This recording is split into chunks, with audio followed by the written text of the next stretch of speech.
તો ગાઈસ આપણે આવી ગયા પાછી કબૂતરની મતરવા એટલે કે આ પિયુષભાઈની મેળીમાં છે અને જો ગાઈસ આ અમારા પ્રિન્સભાઈ છે. પ્રિન્સભાઈ તમે શું કરો છો એ અમે અમારા ગાઈસને કહો તમે. भाई हम उस वाला कबूतर उतारने वाले थे।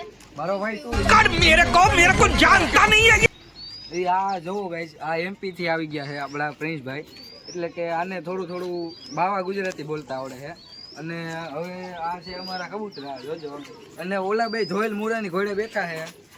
આ નવો મૂરો આવ્યો છે અને આ તો જૂનો જ મૂરો છે એટલે કે આપણા સાહિલભાઈ. અને હવે જો આ કબૂતરા છે આ કબૂતરા ધૂળ પણ ખાય છે જોજો ગાઈસ.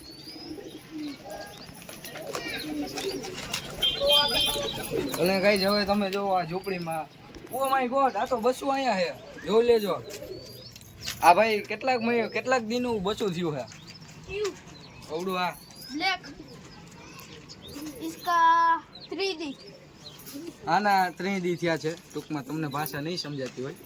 અને જોઈ લેજો આ અંદર પણ જોજો કબૂતરા કેટલા બધા છે. આ ગાય ઝૂંપડીમાં તો એક પણ કબૂતરું નથી જોકે મારો પોપટ થઈ ગયો છે અહીંયા. તમે જોજો આ કબૂતરા છે ને થોડાકમાં બેઠા છે એટલે એ કબૂતરામાં બેઠા છે એને અમે તમને નહીં દેખાડીએ એ અમારો ઓકાત બહાર વહી જાય છે એ કેમેરો જ નથી અમારી પાસે.